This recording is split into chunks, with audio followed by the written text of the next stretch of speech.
open our meeting for us, please? Ami, would you do the karakia? We need twice the amount of blessing. Look like it too.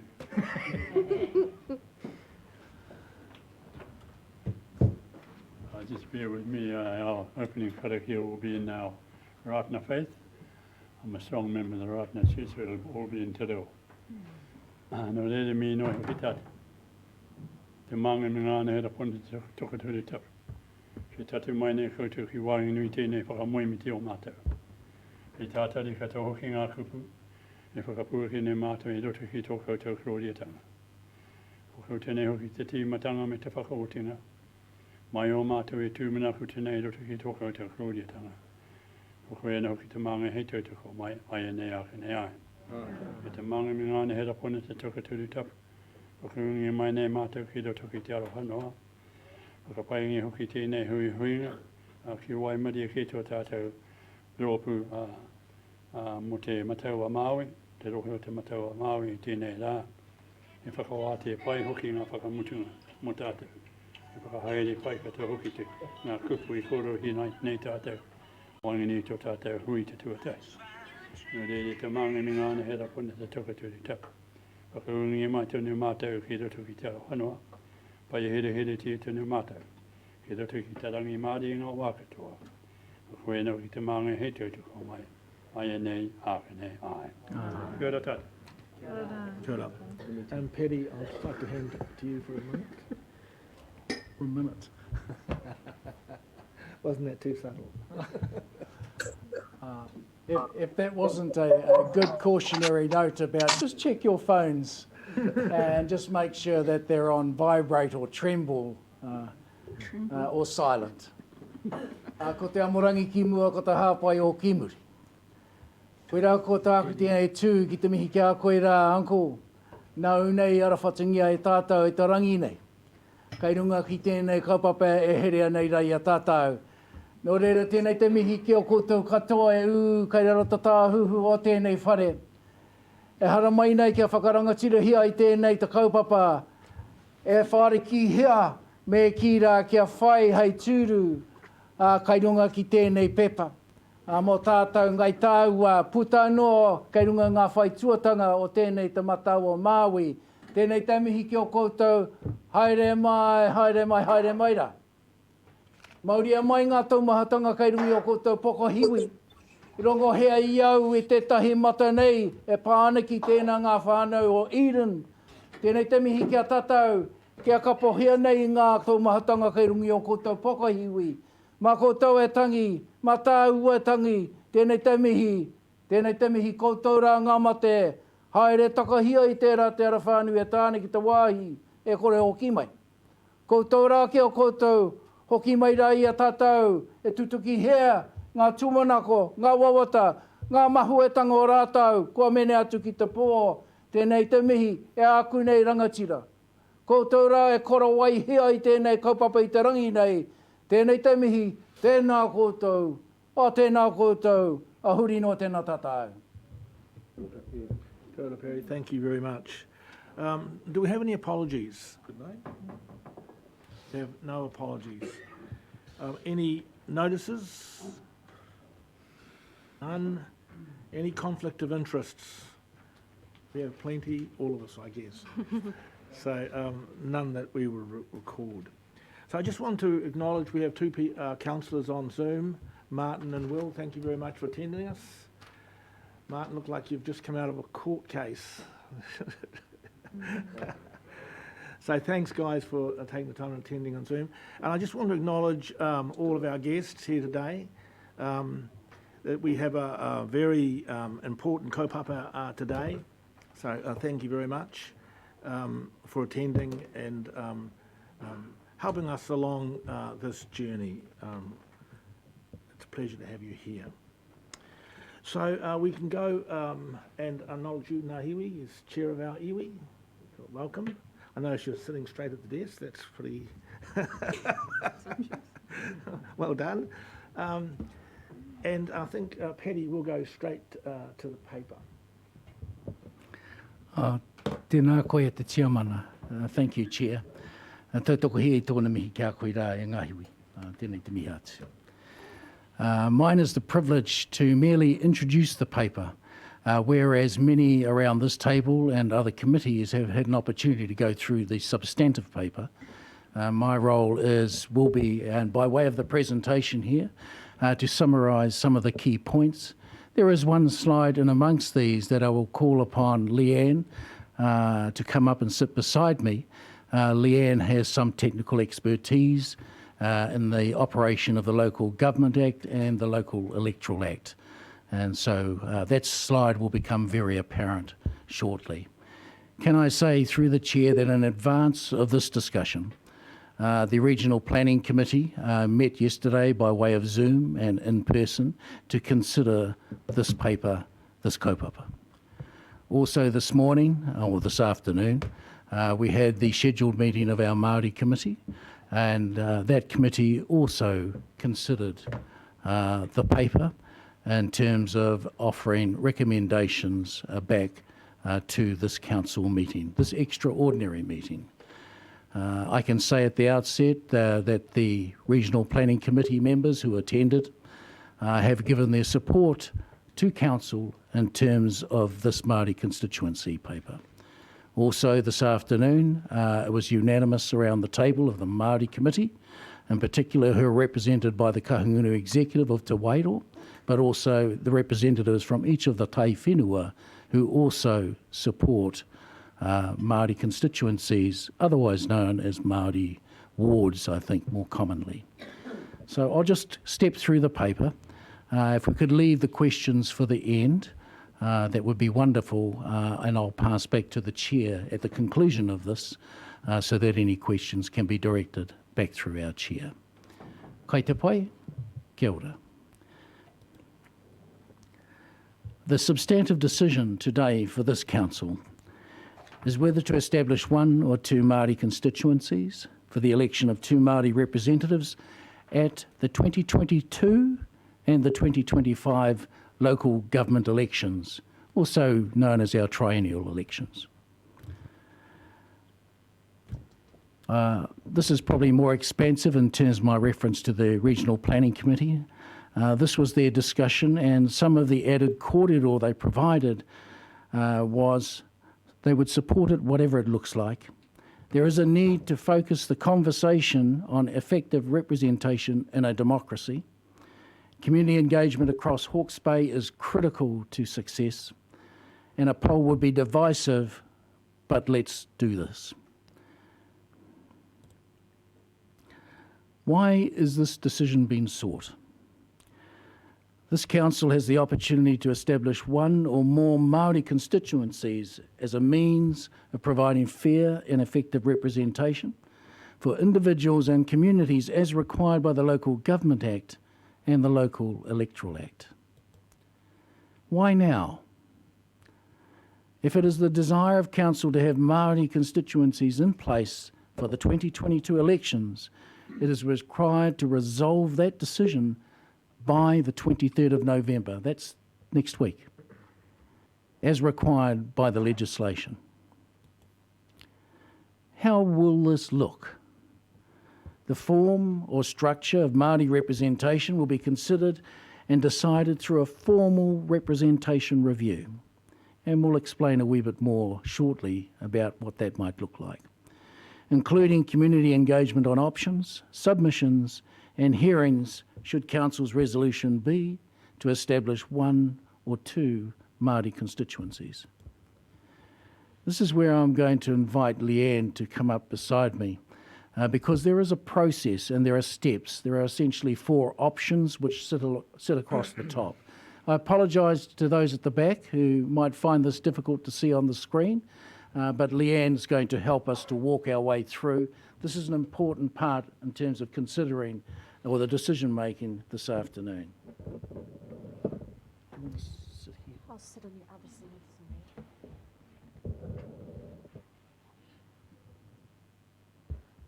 Kia ora. Right, so the consequential processes following on from a council decision are outlined in the diagram behind me. as the first option on the far left, my left, it would be if council was to resolve to establish Māori constituencies today, they are required to give notice in the newspapers by the 30th of November of that resolution, and also of the fact that 5% of the electors enrolled at the last elections in 2019 are able to demand a poll. If that came to fruition and a poll was demanded before the 21st of February, the council would be required to hold that poll by the 21st of May next year. Now, the result of the poll would be binding, and it's binding effect for the next 2 triennial elections. So that would be for the 2022 and 2025 local elections. If the resolution went unchallenged and there was no poll, then as of the 21st of February, the council would embark upon its representation review. The representation review would determine what the boundaries were and how many constituencies, what their names were, how many total councillors would sit on the council.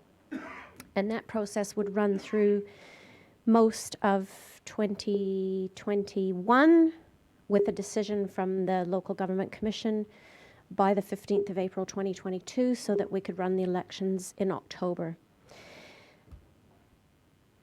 If the council chose to make no decision and just to let the matter lie on the table, there's no public notice requirement, nothing else needs to happen, and council would then go through the process in 2023-24 ahead of the 2025 election of conducting a representation review, because they're required to do that at least every 6 years.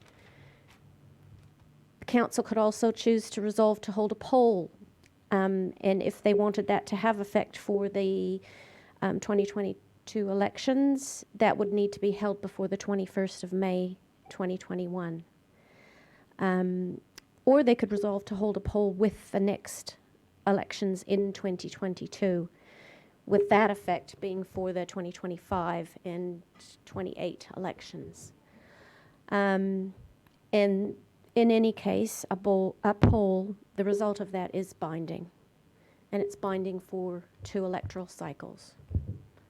So, unless anybody has any questions? We'll take those later.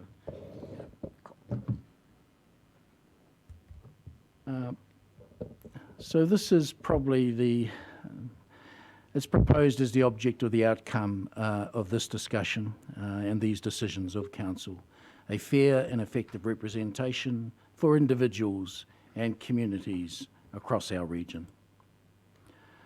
The associated risks: financial. Should 5% of electors registered to vote in the 2019 HBRC election demand a poll to test council's decision? That takes us into a political discussion on both sides. Chair, that's the summary in terms of the paper, the substantive paper. I'll pass back to you. Thank you, Paddy, and thank you, Leanne, too, for your concise.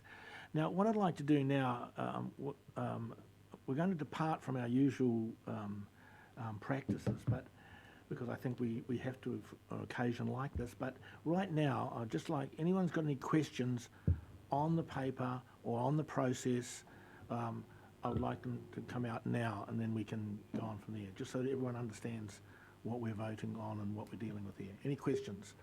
Uppy. Thank you, Mr. Chair. Thanks for the walkthrough of that process, Leanne, much appreciated. If council calls for a poll and we go to the next election with a poll, I noticed at the bottom of that flowchart it said that will result in a representation review. Could you help me understand the steps between the poll and the review? Because as I read the chart, I'm a little bit confused. Does that mean we're just going to be introducing a delay before we come back to this topic? If the poll is successful, how is that substantially different to what we're considering now? Sorry, The I reason should've- it's different to what we're considering now is that it would be that 3-year delay. All right, so if council resolved today to hold a poll at the next election, that would mean that the result of that poll would only come into effect for the 2025 elections, whereas if the resolution was to establish them for the 2022 elections and that wasn't challenged, wasn't overturned, then that's 3 years earlier than. If the establishment is resolved, we would have to undergo a representation review ahead of the 2022 elections. If it's not, then we don't have to do that until 2023-24. So, excuse my rather layman's interpretation of that. So if the council decided that there was a preference to put a poll before our residents, essentially that would give Hawke's Bay Regional Council and our communities across the catchments up to 2025 to engage in a conversation around the value of representation. Is that right? 2023. 2023. Alternatively, if council didn't choose to elect a poll and we went and aimed for 2021, no, when's our next election? 22? 2022. If council elected to go towards the 2022 election, then that gives us 2 years to have the same conversation. Is that right? So just in layman terms, so essentially, if we work towards the 2022 election, so if council determines, yes, let's establish these positions, then that gives us a 2-year window to engage in a consultation program with the community around the value of that versus 2025. The conversation would be more along the lines of the form that would take to be most effective rather than whether or not it would be effective in itself. Because you would have already had to decide that you thought, by resolving to establish the constituencies, that was why you decided to establish them, was because you thought it was the most effective way of achieving that. Okay. Any other questions? Jareth? Yeah, I've got a question. Can staff maybe reiterate why actually that fourth option actually wasn't actually added as an option in the paper? And I'll give now notice that I possibly will put that as an amendment because it's not in the paper as an option to actually make the decision to actually go to the poll at 2020. 22. 22.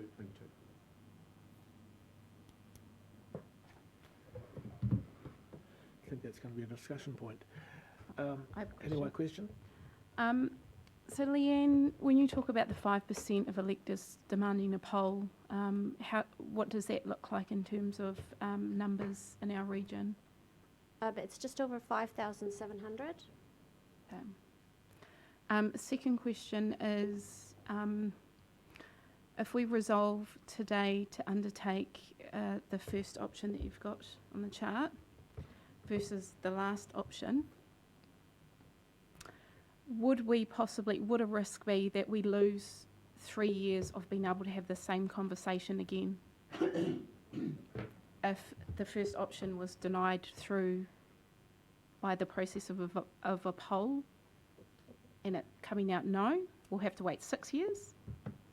But if we vote for option 4, after that it would only be 3 years until we could have this conversation again. It's a further 6. A further 6, so both 6. Okay. Yes. Craig? Sorry, yeah, could you clarify that a bit? Because I understood the council could do what it wanted to do at any time. It just has to deal with parameters under law. So if just pick it up on Hinawai's point, could you just explain that just a little bit further? Because I would have thought that, let's say something happens today and it fails, if there's a poll, it fails on a poll. Why can't we as a council say, well, okay, but we're still really interested in this, we want to put it at the it's totally gone off the table. 2 electoral cycles. Oh, so that's the difference. So that's where That's the the law. 6 year keeps coming from. Yep. 2 elections.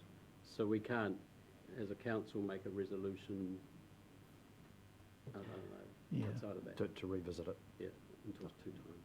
Thank you. Any other questions?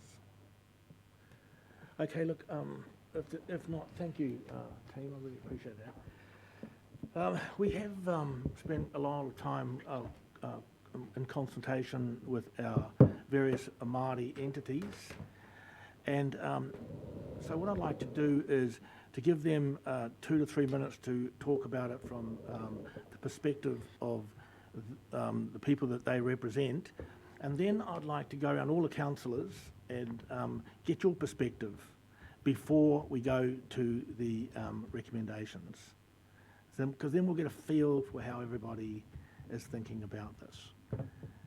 So, Mike, where is he? Mike Paku, there he is, right in front of me. We'll start with you, and if we could keep it to 2.5 minutes or under 3, we're not going to Anyway's 30 I'll seconds. try not to waffle, Mr. Chairman. And we have co-chairs, so Michelle, I will get you to speak as well. Kia ora, Mr. Chairman, and thank you. To councillors, I don't envy the decision you have to make here today. But in saying that, I think you need to look at the journey Māori have made since 1840. When we return back to the signing of the treaty, February the 6th, 1840, and the promise that was bestowed, talked about by Governor Gray in terms of tino rangatiratanga, preserving our rights to determine our own destiny. And when I look back, I have to ask myself, what has happened to that promise? Because we are still waiting today. And to a big degree, this is the question that has been put to the table today. The right to have the voice of Māori recognised. The right to back up what we give as advice and turn that into something meaningful by having the same rights that you do and to be able to vote for our convictions is really what we are asking for.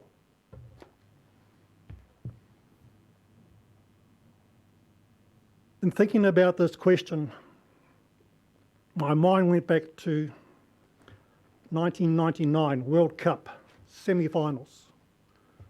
A wahine from Pakipak strode forth to sing the national anthem. It was the first time that national anthem had been heard sung in Māori. And I wonder, if we had had a poll, what version would we be singing today?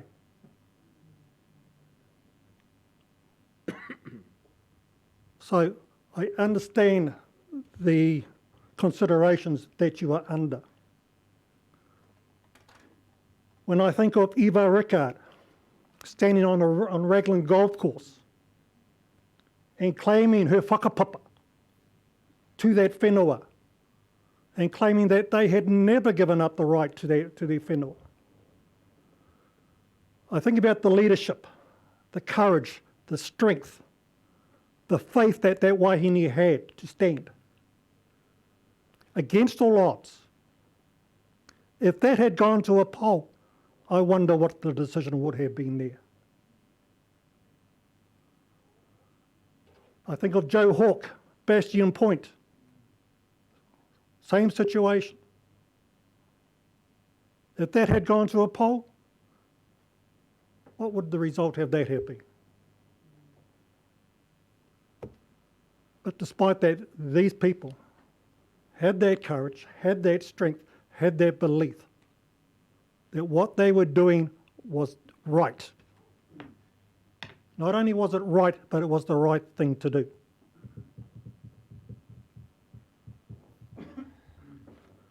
We have had demonstrations throughout our history of our rangatira standing up against the odds and putting our cases, our take, forward to the table.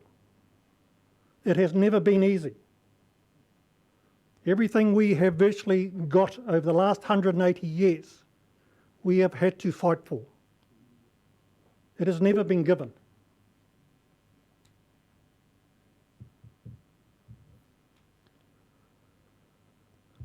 We have waited a long time. This conversation has been on the table of the Māori Standing Committee for 12 years. 12 years we have been waiting for council to show leadership, for councillors to have the strength and the courage and the conviction to do what's right. We understand that you have a constituency out there. We also understand that they may not fully grasp the significance of what has been asked for. But that's not new for us. We've had 180 years of that.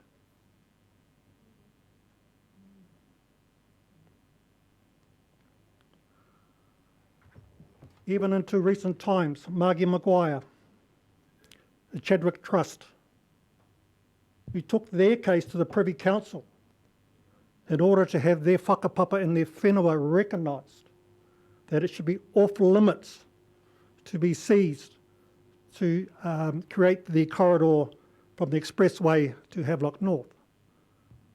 That took courage. That took strength.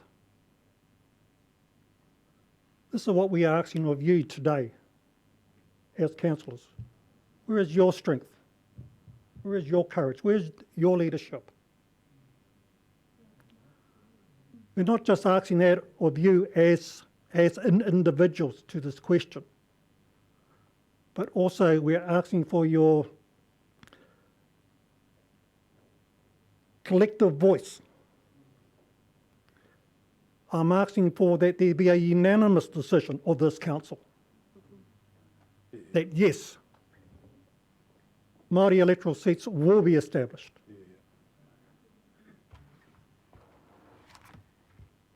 I understand what that means, but you need to understand this. To have a collective, unanimous voice, one voice, coming from this council table will be heard throughout the motu, across the Pacific, and throughout the world. That's what we're asking of you today. Mr. Chairman, I thank you for my 2.5 minutes. I did. 6.5, Mike. But it was, 6.5. we were all riveted. We were riveted. So. I was about to move an extension of time. I was enjoying it. Michelle, can you do it in 2 minutes as a co-chair? Try my best. I read it because I won't be able to say it clearly.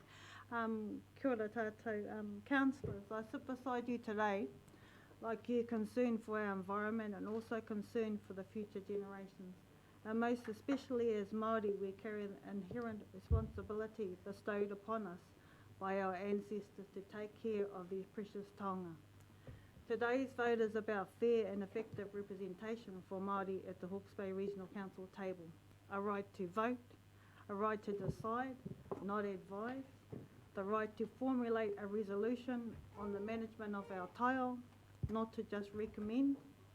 Te Tiriti promised us 3 things: participation, protection and partnership. We ask you to honour what was promised. Our people, many whom are no longer with us,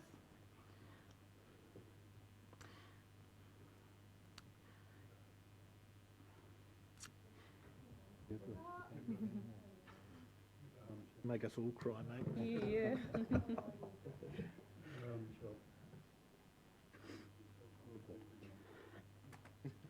have been disappointed time and time again, and our kaumātua have waited their lifetime to hear those words, the words of equality and fairness. Demonstrate today in your vote that you believe Māori have an equal seat at this table of governance.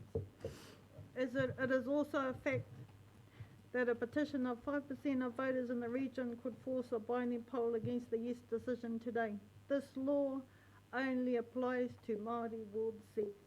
Why? I ask you today to be courageous, be brave, and make the change that benefits all with regard to our natural resources, our taio, taonga tuku iho. Vote yes today and release us from the shackles of marginalisation. Let the sun shine and newfound hope that together as equals we can make a difference for our environment and most importantly forge a future for all of our mokopuna. Kia ora tātou.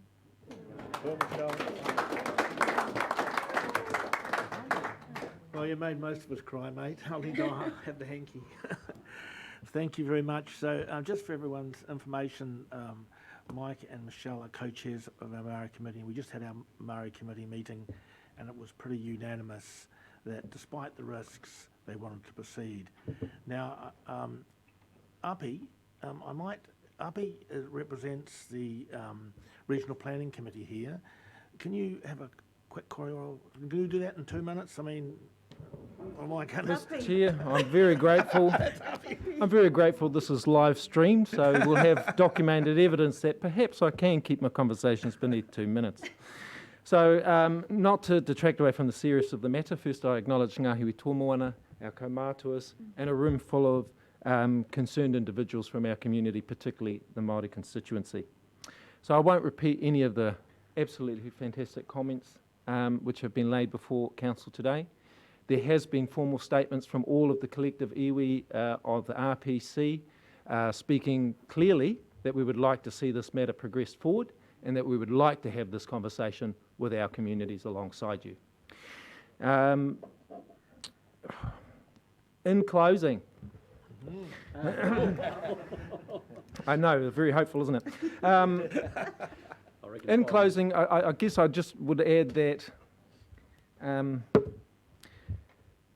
actually I've sat through the Māori Standing Committee meeting this morning. They were unanimous as well. There was some concern around risks. The 6th year, this legislation is designed to divide us as a community, not unite us and provide equity.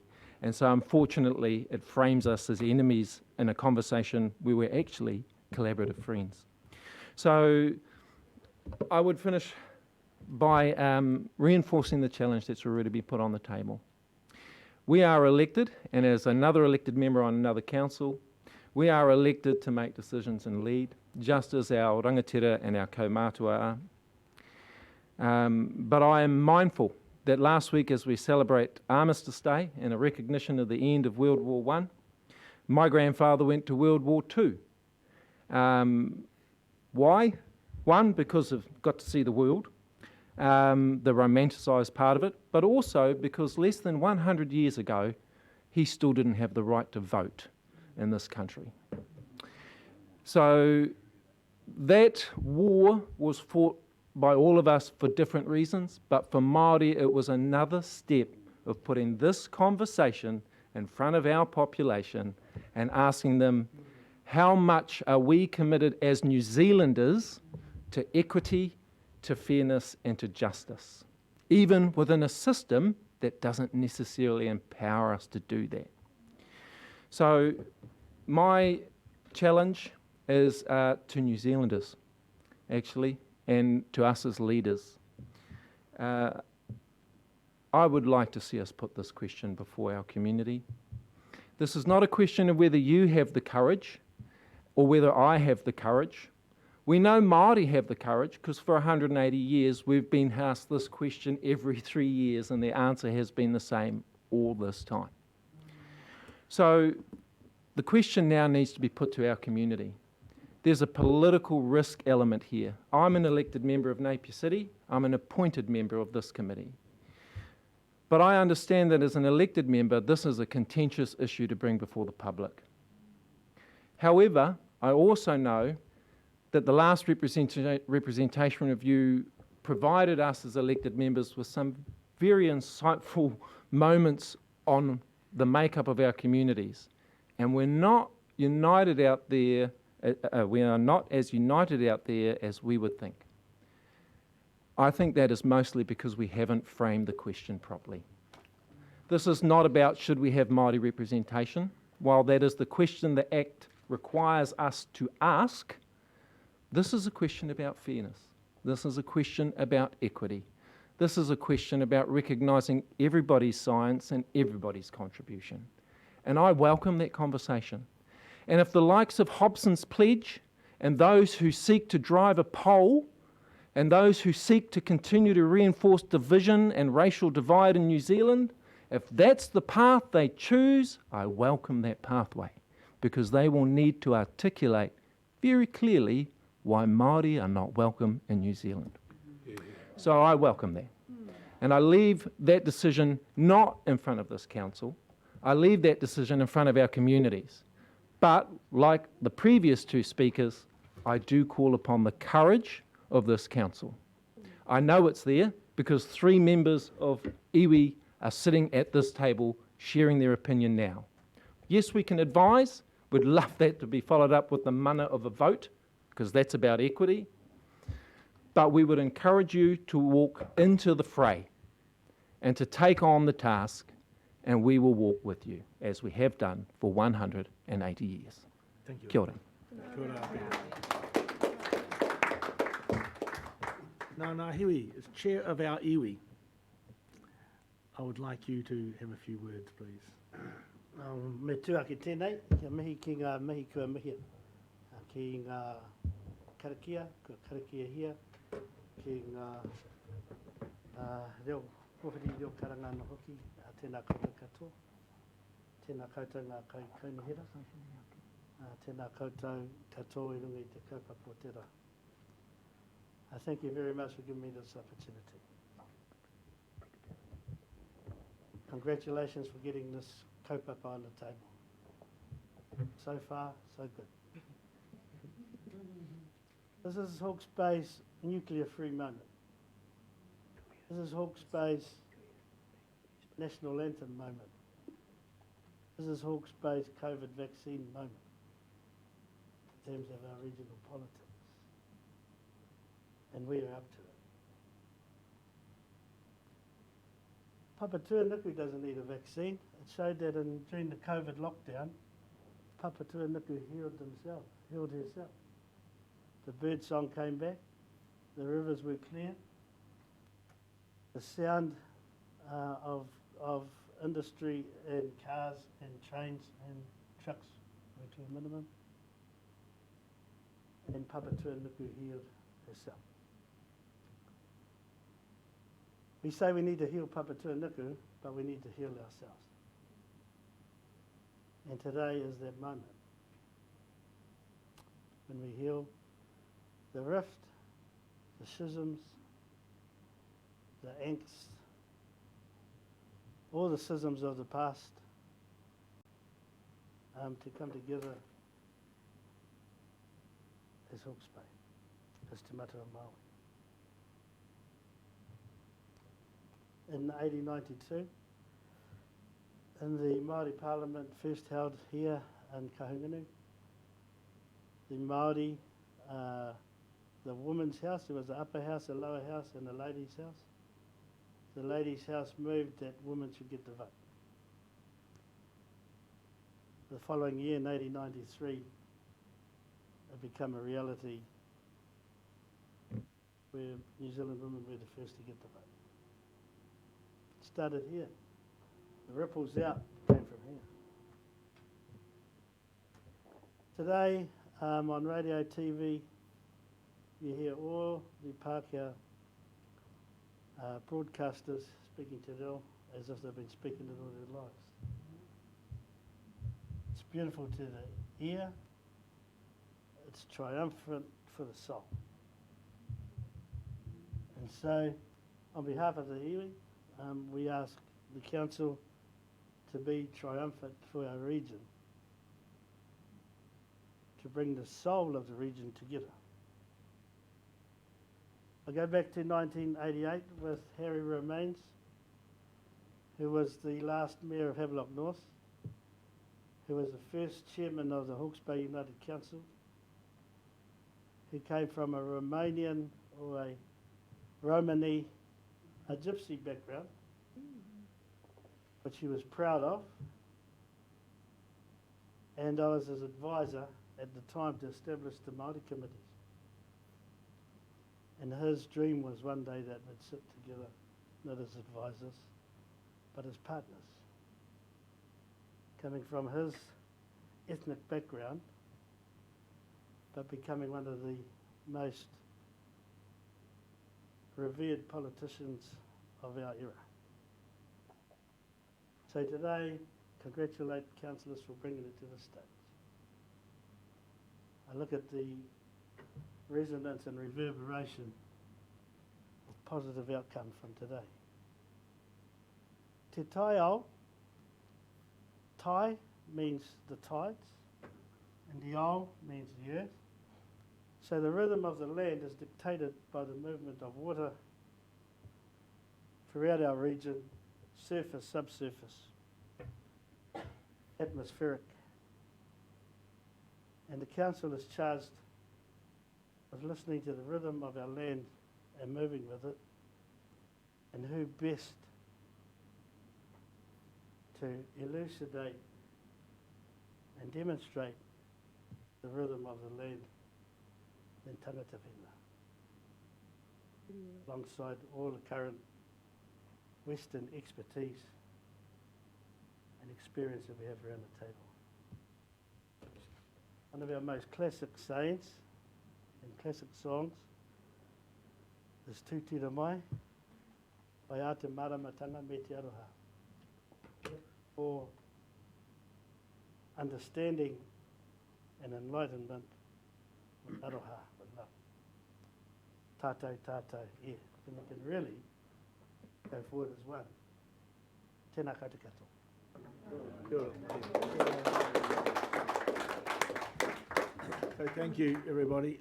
Now we're going to move to councillors to get their views on the matter. And anyway, we need to start with you because you've got a plane to catch. Mr Chair, could I just ask a question first before we go to more discussion? Yeah, certainly, Charlie. Yeah, it's just something that's been sort of playing on my mind. That if we agree to have the ward system, and then later on we can't agree on the makeup of those wards, is that like an off-ramp? Can we stop it there? Something has to happen. Something should happen. Yeah, so anyway, you've got a plane to catch at 4 o'clock. Our jet setter. So I'm going to hand you the floor, and they'll come back to Neil, and we'll just go around the table. Tēnā tātou katoa, ki ngā manuhiri. I'll come to you, Martin. Sorry. Tēnā koutou.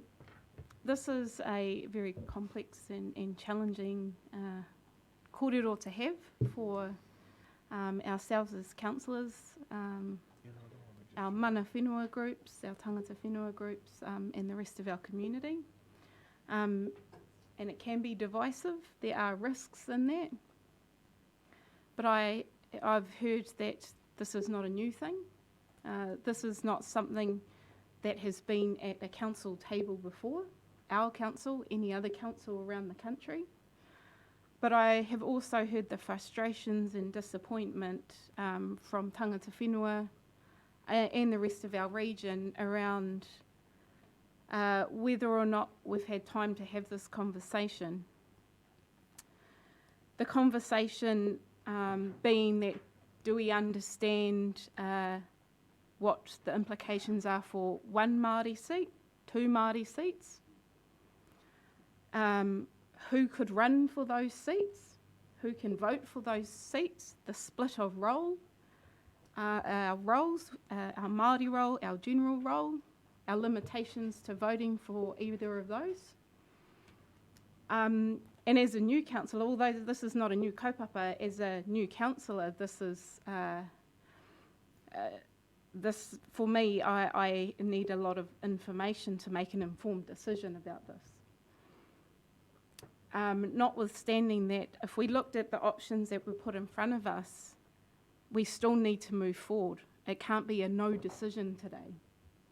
It has to be a decision that we pull away from the status quo. And so that leaves us with 3 options. that we make haste on deciding to, on option 1, which there are many implications and consequences in doing that for everyone. And I look to option 4 that gives us more time and goes out to our community so that there is a strong collective voice around 1 or 2 Māori seats, 1 or more Māori seats. There's also the consideration of nationally where the local electoral act is heading, and this is a tono to Nanaia Mahuta, to clean up the flaws of that act that bring us to this complicated situation every 6 years. That we have to have this divisive kōrero every 6 years. So I'd like to offer a additional resolution that hasn't been put on the paper, which looks at option 4, to request a poll be had at our next elections, 2022, but that to alleviate the concerns of tangata whenua and of the community, that we have a robust communication and engagement plan, as we should have 4 months prior if we'd done this with a better process. In the meantime, as we heard from a representative from the Māori Committee today, that we advocate to government that the local electoral act, make this a process that doesn't divide us, to have this difficult conversation every 6 years. And that seems to be her intention. But with the collective voice of all the councils who are going through this process right now, that it doesn't become divisive. So I do have a resolution to put up, Chair. I want to Or hold would you until like everyone to? has spoken, and if you're not going to be here, but can you go onto Zoom when you're sitting at the airport? Can. So we'll hold the resolution. So I just want to hear from, I think everyone needs to hear from all councillors, but you have an alternative plan that you want to put up. Martin, we need to come to you because you've got to go back to court. So What's he charged with this time? Usual. Thank you, Mr. Chairman. Yes, I've got the Environment Court sitting on hold here with about 50 people all milling around. This is undoubtedly, though, the most important conversation we could have as a council. And for me personally, it means a lot. I'd like to share with our communities that this is not about race or favouritism. This is about relationships and the partnership that is the Treaty of Waitangi, the founding document of this nation. The local government context is, as Hiniwai, Councillor Ormsby has just shared, it is evolving with the times, and we need to as well. And I think ultimately we will be better placed to confront the many challenges ahead with the stake of tangata whenua firmly secured at the council table. That is the guarantee of Article 2 of the treaty after all. I personally whakapapa through my tipuna to the promise of the treaty. I cannot, in good conscience, vote any other way but than to support a change to the status quo. Now, with all of that said, there is a question of timing and process. Māori have had to endure a breach of due process and law for 180 years. It sticks in my craw to even raise this. But this is too big to fail. We need to be united behind this. Yes, we need to be brave, but we need to carry our community with us on the journey. If there is a way that we can both determinatively alter the status quo and do that without the risk of a divisive conversation, and I think Councillor Ormsby is hinting at that, I would support that. Thank you, Mr. Chairman.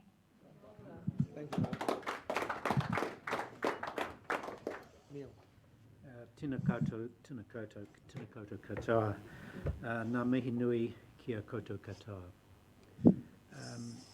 I've been around this table for nigh on 2 decades, nearly 20 years. Showing the age. And each triennium this issue comes up. And it's my recollection that on at least 2 or 3 of those occasions, it's been an 8-1 scenario in terms of supporting Māori constituencies. I'm proud to say that I was the one. We in the last triennium nearly got there, Chairman Rex and Rick. We missed by the skin of our teeth, most unfortunately.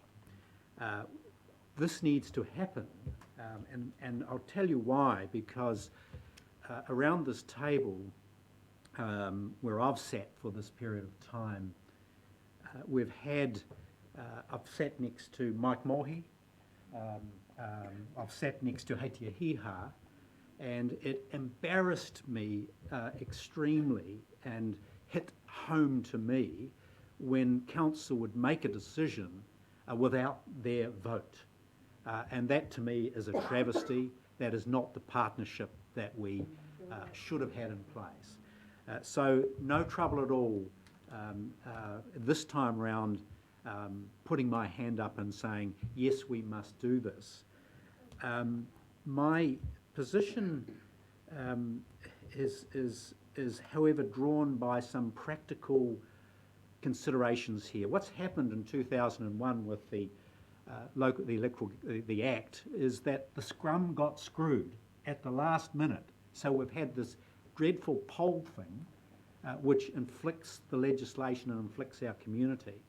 So what it enables is those red-necked racists, the Trumpers of our community, to come out and impose their will on what is clearly a better outcome for our community.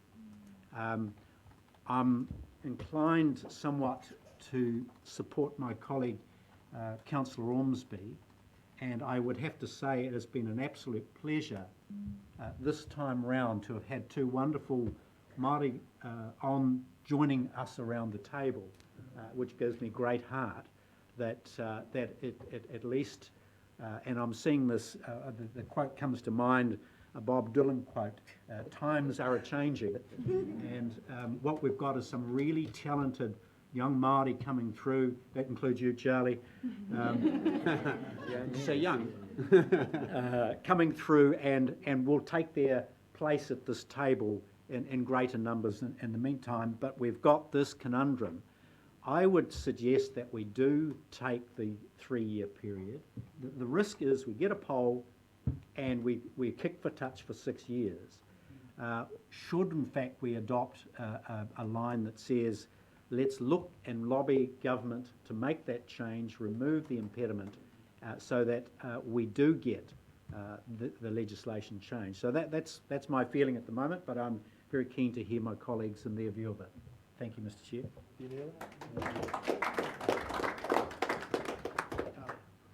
Thanks, Mr. Chair. Tuatahi da mi kia koe han, tō karakia, whakawāti tuarai mo tātou i tēnei rā. Kia koe rangatira. Ki tuakana, nā mihi anō ki a tātou i hiuhi mai nei, i tēnei wā, te mihi anō ki te kaupapa. So, Mike, thanks for your kōrero, very inspirational. I agree with everything you said there.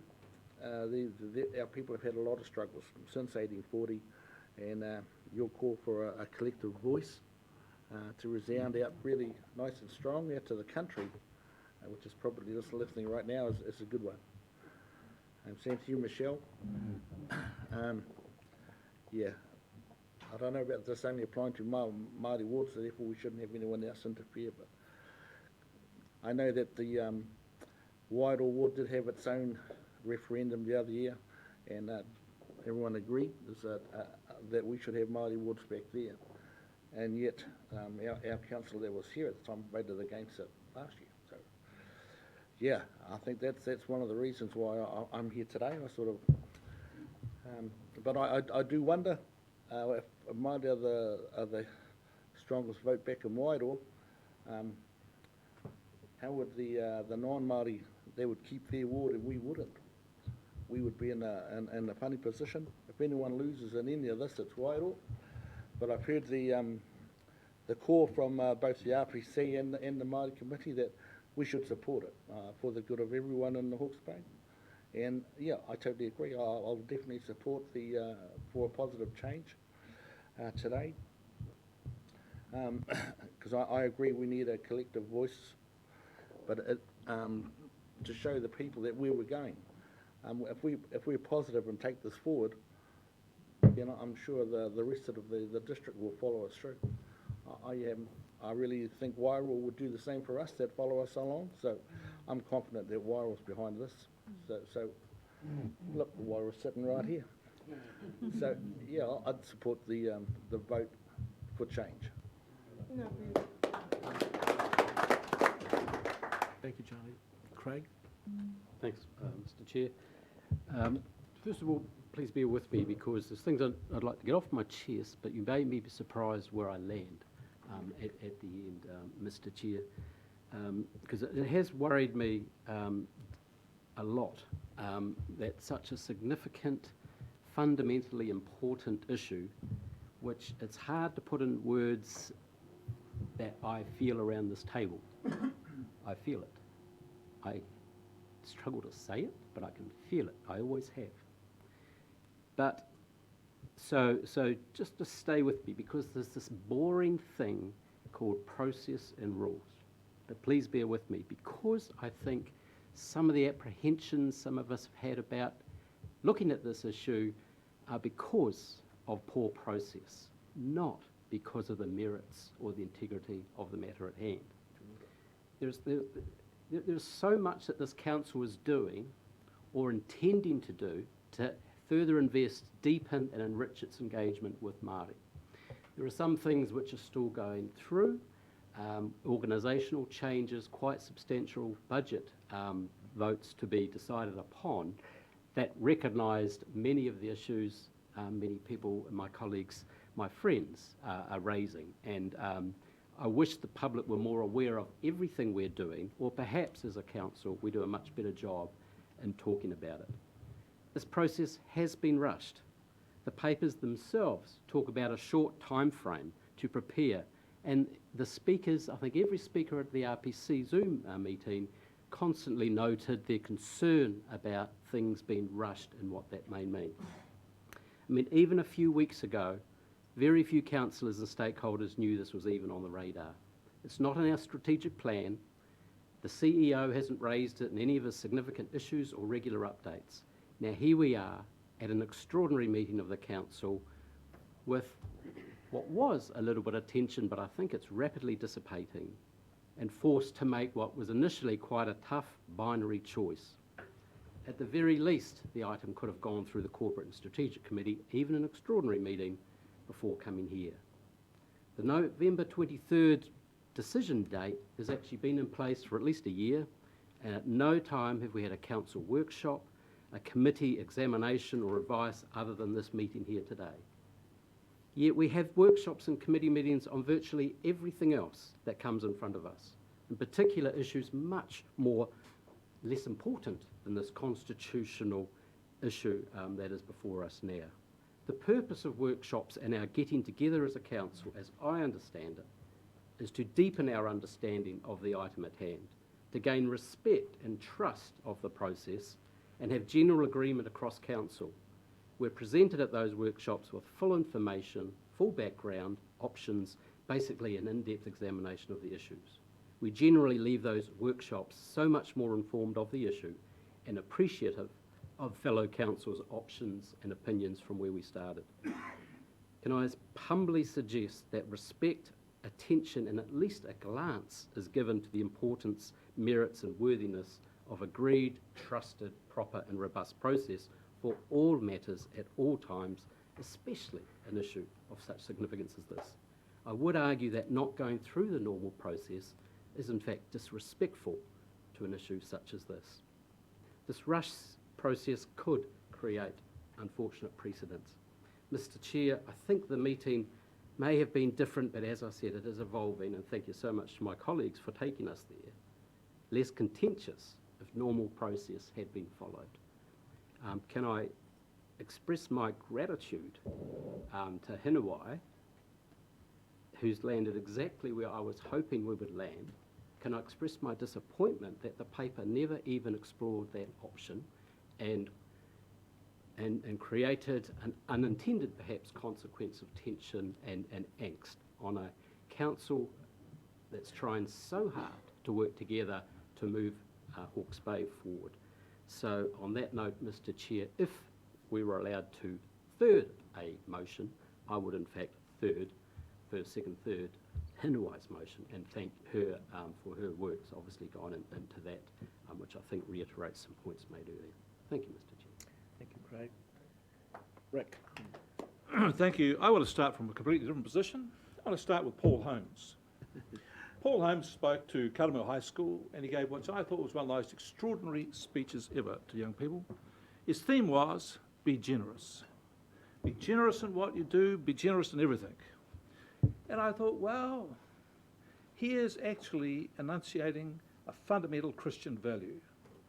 When I went to kindergarten, to school, I had got taught the story from the Bible about the Christ and the masses who were gathered, and they had nothing to eat.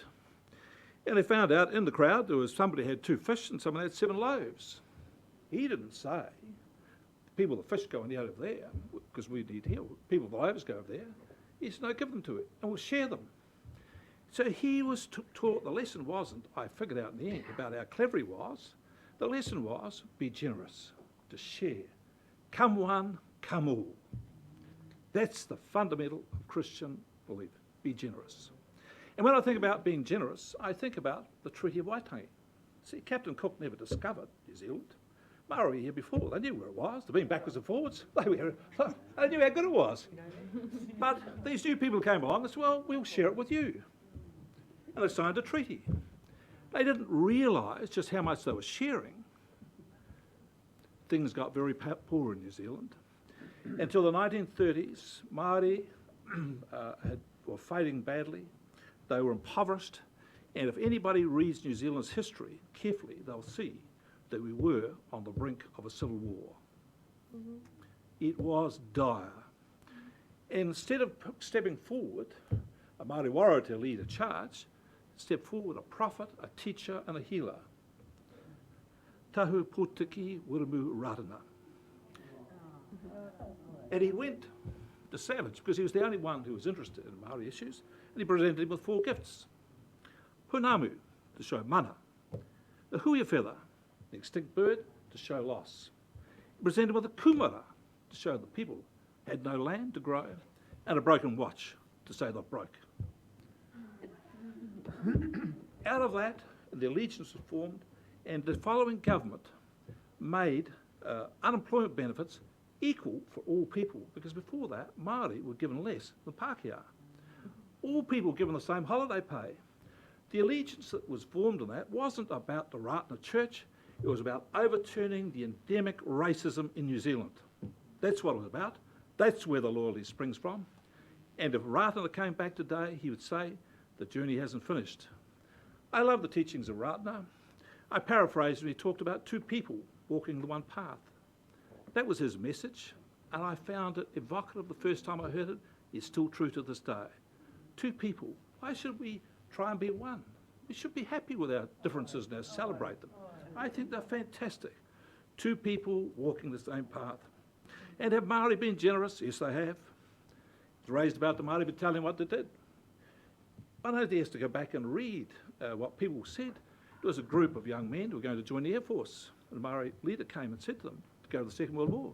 Why are you joining the Air Force? Your uncles and your cousins are dying in North Africa. You should go with them and die with them. That was the price of citizenship. And then we find out that Jeffrey Palmer went to give all the fish away. Sell it. Make it the highest court in the land said, no, you can't. This is not what you own. This belongs because the treaty, even the treaty version supported by those other people, said in English, complete and undisturbed possession of the fisheries. What is there which is ambiguous about complete and undisturbed possession? In the end, we reached an agreement. Māori accepted they got 20%. And they were generous, gave the 80% to the rest of us. They're still generous. They gave us the haka.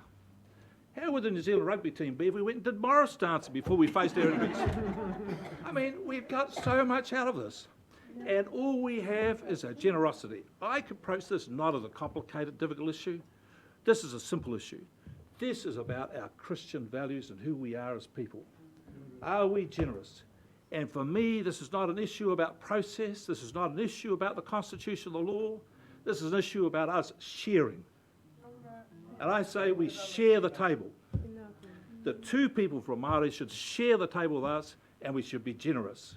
This is an issue which I find difficult to comprehend how people can be other than generous and sharing. I do not understand why people's hearts are so hardened they cannot share this table with our Māori people. I do not agree with putting this off to a referendum at all. That is simply putting the decision off to someone else. At this point, I say, I'm here to make a decision. I'm here to make a decision according to my conscience and my beliefs and how I feel about the world. And I want to say, come one, come all. I want to say, be generous.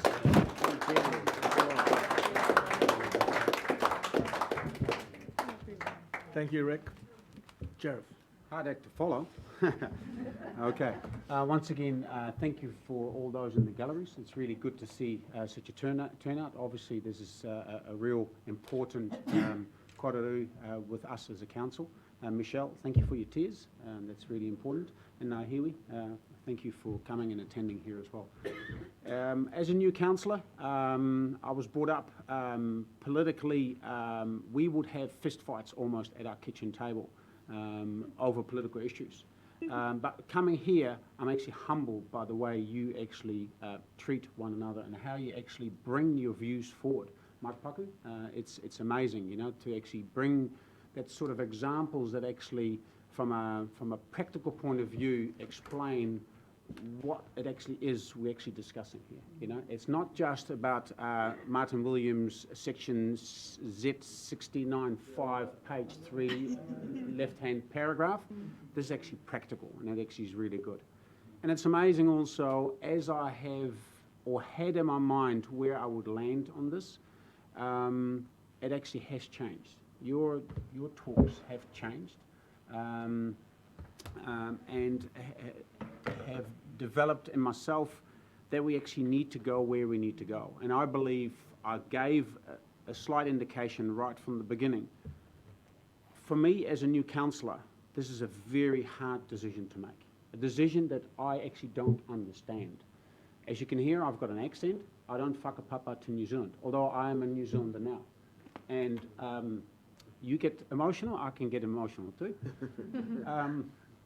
New Zealand has been fantastic for me and my family, for me and my faith. Yes.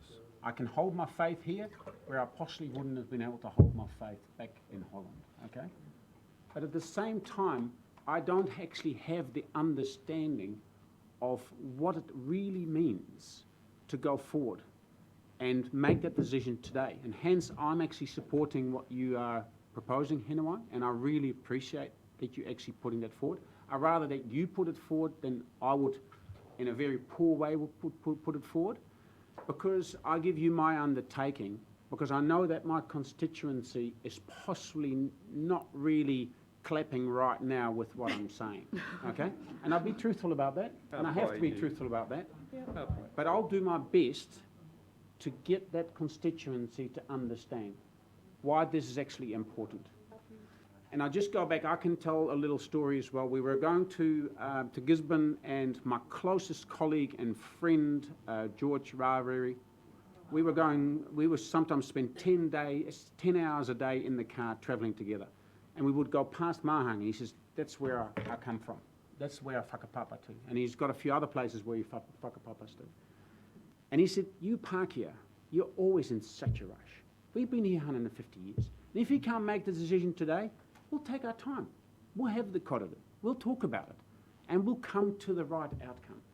And I've learned from that we should not be in a rush. But if we actually have this discussion in a meaningful way, I'll give you my undertaking that I'll work as hard as I can. And I've got calluses on my hand. I'm a hard-working man. I work 6 days a week from 5 o'clock in the morning till 7 at night. I'll work as hard as I work in my own business as well as on this particular topic. And over the next 3 years, if the vote will go that way, as Heniwai is indicating, I'll support that the best I can. I could say much more, but I'm not going to, because Will has been sitting possibly quite uncomfortable by himself, and he should have his say as well. Thank you. Thank you, Joe. Yeah. I'll join you on Zoom. Yeah, and Neil is covering you. Will, the floor is yours, mate. Yeah, thank you, Chair, and kia ora to all those around the table and in the gallery. Apologies for not being present with you all today on this important day, but I am on council business, so hopefully that's okay. I respect Mike Paku's opening statement about not being envy on us, so I've come into this, well, in the lead up ever since this meeting was called, obviously been pretty anxious, not knowing, I guess, which way to vote. Regardless which way, I did, I know there'd be supporters down in CHB that don't agree with me, regardless which way. And so this has been really hard. And I guess just to echo Councillor Foss's comments on the paper and the process, and everyone has mentioned the word divisive. So I guess as I've heard everyone speak, it certainly has become a lot easier hearing everyone's views on this, and particularly Councillor Ormsby's own talk and where she's landed, like a few other councillors. I really responded to that. I guess the only other thing I was going to add around this whole process was just, I've been, as a new councillor, I've been here for a year now. I stood on certain issues. I heard a lot of issues from constituents on the campaign. It just surprises me, I guess, how much new stuff comes up that I'm either not prepared for or don't view as our core business. And so I guess I just make a call to my fellow colleagues, let's get back to business. And an example has to be the outflow of sewage into the marine environment around Napier 10 days ago. That hasn't, apart from a very small email from James, that just hasn't come up in our papers, in our discussions. We haven't called a meeting, and yet that's a tragedy to our environment. And so I guess, let's remember what we're here for. I guess I'd just like to sum up and say I've really valued in the last year, sitting next to colleagues, Councillor Ormsby, Councillor Lambert, RP, Mike and Michelle. I've learned so much, but that's a privilege I've had, that a lot of other people haven't. So, I will support something that does mean that we take our community on this journey rather than, the rush process that was proposed in this paper. So I'll just leave it there. Thanks, Chair. Thank you, Will. Thank you to all councillors. I'd just like to have a final say on this matter. So my family has been in New Zealand for 160 years, and when we came here, there was already people living here, and they had a community, and they had a structure, and they had their own politics. And over the last 160 years, we have managed to reduce them to, I must admit it's gotten a lot better lately, but we took most of their land, we took a huge amount of their mana, there was great sickness which we brought here, and really, if there is a partnership, it hasn't actually gone that well. Yeah. I just think that having 2 wards on the regional council is a small step in the journey to correct a whole lot of the rubbish which has gone on in the last 200 years. So I really am in Rick's camp on this, and I realise that Haniwai is putting up a compromise, but I'm very reluctant to hand this decision over, just hand it over without an argument to the constituency, without us standing firm and saying, we want this to happen. And if we did that, I could perhaps support it. We do want this to happen as a council, and we're coming to you to work with you to join us on this journey. If we did that, then perhaps I could go down that path. But to just hand it over right now and hand over our delegation, our responsibility as elected officials, our responsibility as people who represent our community, without a strong voice, I would be very reluctant. So my preference would be the recommendations 1, 2 and 3, but I get the feeling around this table that that would just leave Rick and I together. It's something better than that. And you know, I just want to say that I have had the pleasure of meeting the RPC. That is, for those who don't know, that is all the treaty groups. We met with the Māori committee. I have talked to other Māori groups over the last week, and without exception, they all said they wanted to run the gauntlet. And I'm going to plagiarise one of Uppy's things. I said I'd plagiarise it, and he said, you can talk about these things around the governance table, around the boardroom tables, but until it gets discussed around the kitchen tables of Hawke's Bay, you get nowhere. You've got to get it around and out in the open. And I trust our community that we could do that, and if we get a poll, and we may not even get a poll, I understand the risks of that. Tāngata whenua understand the risks of that, but to a person, they said they would take it. Hallelujah. So, but I get the feeling the councillors are not prepared to take it, with the exception of 2. 3, maybe 4, maybe 5. I think we might get it. Let's You're test prepared it. to take the risk? Yeah, let's test it. It's a question. The vote does. Well, I think in the first instance, we probably should test it. Yep. And see if, and then we can fall back to Haniwai's resolution. Craig, yes? Can we see Haniwai's resolution, please? Oh, Chair, if you're happy to move 1, 2 and 3, I'm happy to second it. Yeah, I am moving 1, 2 and 3, and we'll put up Haniwai's, and you will second it. Absolutely. I've spoken. You have already spoken. Do you want to speak again? Well, I just add one thing to it. I want to come back to the theme about generous. Generosity is this. I don't see this particularly as a constitutional issue. I don't see this as a legal issue. I see this as a moral issue.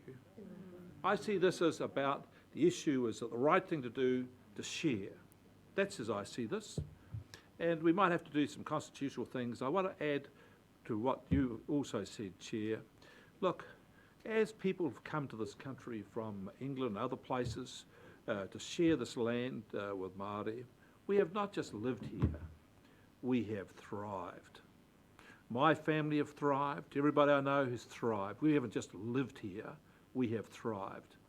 And it saddens me immeasurably that the people who opened up their arms and their hearts to allow us to come here are the ones who have suffered the most out of this. Their health rates, incarceration rates, etc.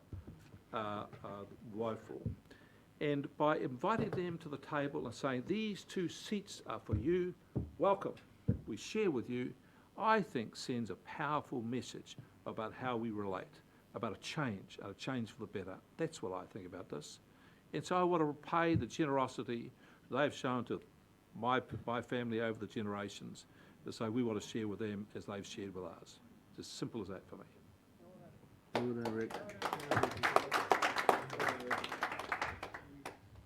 Any other speakers on recommendations 1, 2 and 3? Just a procedure question, Mr. Chair. If the vote's lost on... we'll move to that one. Yours, all right. We just revert to... We still have the option of Hanawai's... Not revert to, we will put it, Neil will put it up. Okay, thank you. What's the numbers? Who have we got voting? I've moved, Hanawai's back on. Hanawai's back on. Is Martin there? Well, Martin's not Martin. He can't, he's back in court. So there's no other speakers. I would just make a final comment. It was raised, and I have to say that it embarrasses me greatly, and I hadn't really thought about it, except it does at the time, when we have our meeting and our talented whenua members, especially Mike and Michelle, aren't able to vote. And I find it really embarrassing at the time, but we kind of move on from it, but none of us are very happy about it. This proposal says we're going to have 2 fixed Māori wards, and I think, and we're going to have it, and if the community are going to go to a vigorous discussion on it, there's no doubt about that, and we may get the 5%, and we may go to a poll, and such is life if that happens. So, all in favour? Aye. Against? So can we just You just go around. get both online? So, sorry, just What's happening online? can't see Hanawai. She's just up Can the you top can you corner. just call those in favour again, because I think it was unclear. So can you call in favour? All those in favour? And raise your hand. Raise your hand. Of 1, 2, 1, 2, 1, 2, and 3. 3. You got 1, 2, 3, 4. All in favour was Hanawai. 2, 1, 3. Anyway, are you in favour of the 1, 2, and 3 or not? Can you hear us, Hanawai? No. No. All right.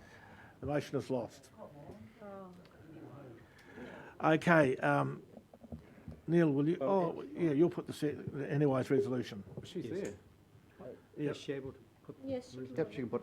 Okay, Hanawai, you can put your resolution, and we'll put it on the board. I think Leanne has it.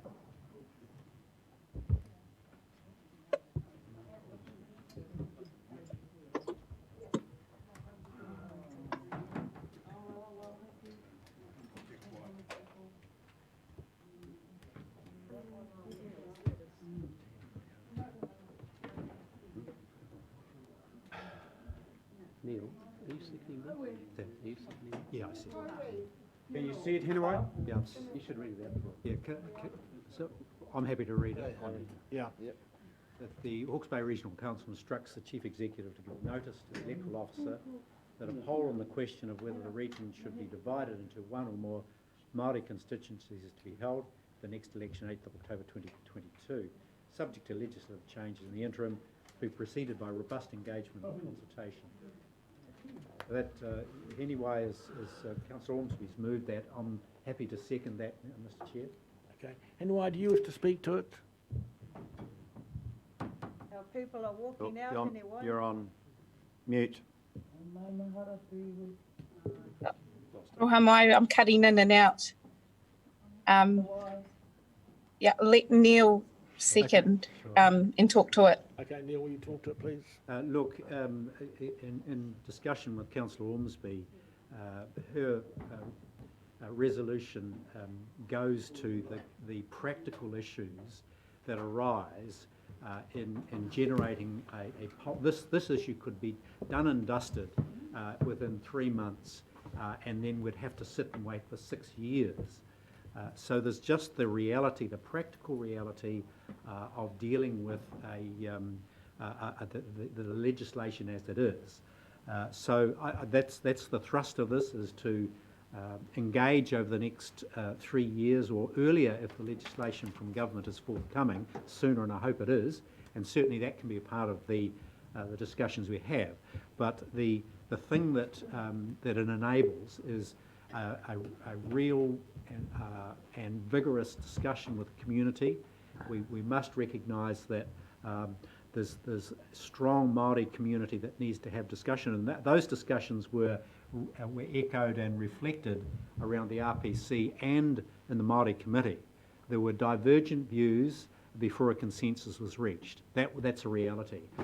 There was a strong view that the issue needs to be taken right across the rohi, right down to marae level, and we need to have that discussion about what the shape of this looks like. So I'm totally in sync with that objective that the recommendation proposes, and I, as a fallback position, I think it's a reasonable one to adopt. Thank you. Other speakers? Rick? I'll speak against the resolution. You sure can, if you wish. It's a I democracy, am mate. utterly opposed to this. I am utterly opposed to it. I will vote against it. I'll have my name recorded against it. This is not a decision of council. This is a decision to kick for touch and give it to another group sometime later. I find this, in my personal view, weak. I want to say that I'm really strong on this. If we had have had a poll on banning cigarette smoking in bars, we'd have lost. We had a poll on a whole pile of things, we'd have lost. The only time progress is made is when leaders stand up and lead. That's when it's made. And I disagree with this. I think this is a complete failure. I just want to say to people, look, old saying, for my friends, everything, for my enemies, the Constitution and the law. In what we're saying about this issue, we're going to apply the Constitution and the law. This is not about looking after our friends and others. This, in my view, is weak.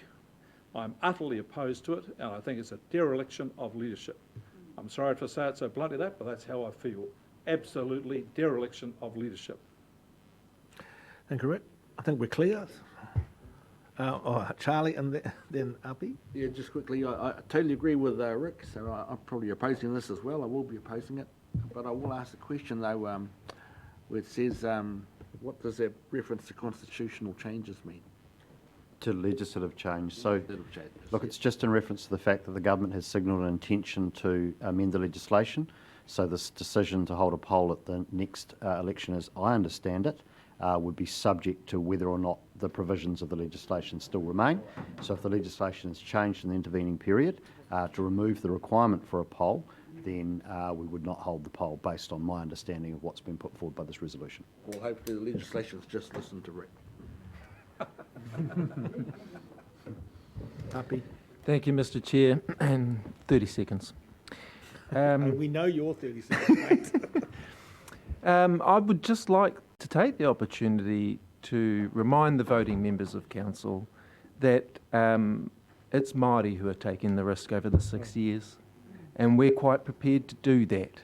We've had this conversation over and over again. Yes. The poll and the delay, that consequence has been there, mai rā anō. We are prepared to enter into a conversation with our community, and we would welcome you to join us as leaders of this community. Hallelujah, brother. I'd just like to echo Uppy's kōrero. It is us that would have to wait the 6 years, not councillors. That's right. The other thing I would say, I understand the position councillors find themselves in, But there was another option that was also there. It was the ability to support the establishment of Māori wards and call for a poll. You could have done that. That would have been showing leadership. What you have shown here is not leadership. You have backed well away from this. Yep. You have, despite what has been said, you have actually walked away from your so-called partner. All we asked of you was to show the leadership that your mandate gives you. You have the mandate to make the decision. We understand the thing around constituencies. But you could have covered yourself both ways by supporting the establishment of Māori wards and calling for a poll. Kia ora. Well said. Any other speakers? Yeah, it's better when I write a speech, but but I, you know, now that I've had more time to think about it, you know, like I know where you're going because that's a safe route. But the leader's route is to say, yeah, we agree to these seats, and whatever will be, will be. That's true. You know, we've, like I said, be brave, have courage, and give us that chance. No, and I'm saying this to Hinawai too, because I just saw our people walk out. That tells you their answer. Let's just go there. Let's just go there, and let's just go there together. And face the racism, and face it. You know, because we've lived with it all our lives.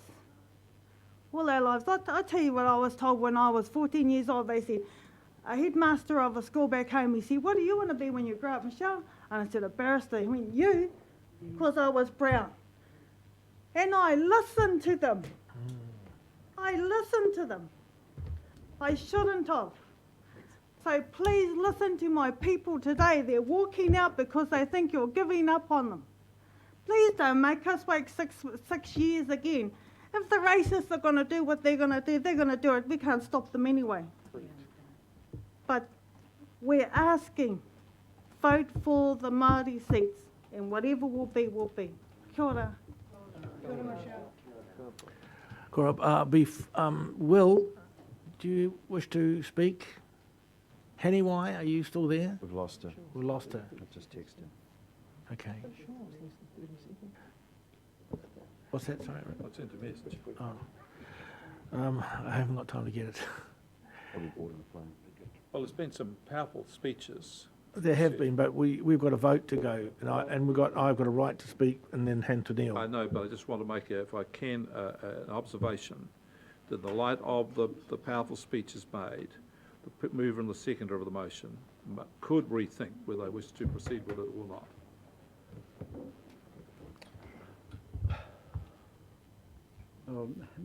Mr. Chair, the do-nothing option is not what I'm here for. At least this is something. I'm supportive of going to constituencies. That's what I'd like to see. That's lost.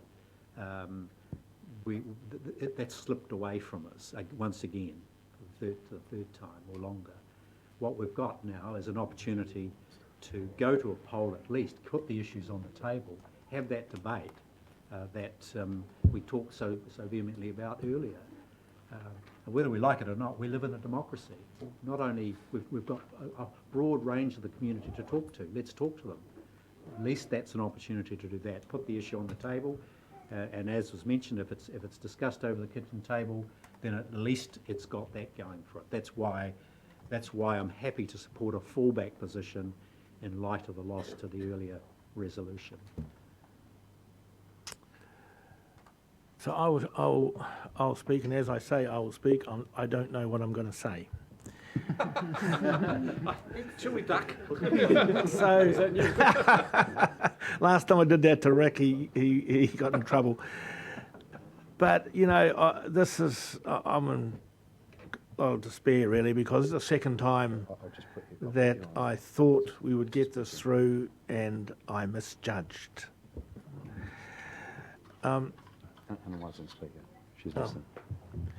So, and I absolutely agree with Rick. We are elected here to be leaders of our community, and I said so before. At the very least, I would like to think that all the councillors around the table supported having Maori wards and would go out to the community and say, we support this and we want to help you get around the table, at the very least. But I'm not even sure I have heard that from all. So I'm not sure how I will vote on this, because Neil's right. You better have a bit of the cake than none of the cake, or you can be a stubborn coal miner and just dig in. And Charlie's going to dig in. But we'll lose, you know, and losing on this one is just too dreadful, really. So I'm going to hand back to you, Neil, and I'm going to think of how I'm going to vote on this.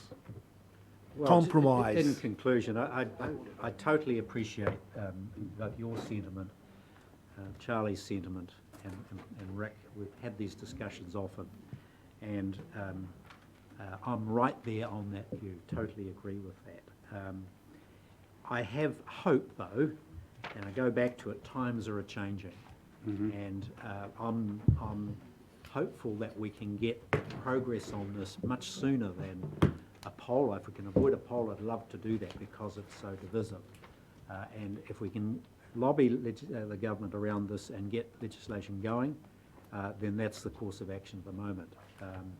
As I say, it's a fallback position. I think we should take it. Okay, we need to put it to a vote. We're going to raise our hands. All those in favour of the motion as put out by Henny Y and Neil, raise your right hand in favour. Aye. That's 5. 6. No. 1, 2, 3. 1, 2, 5 3, for 5. Hanawai. Yep. 5. And against?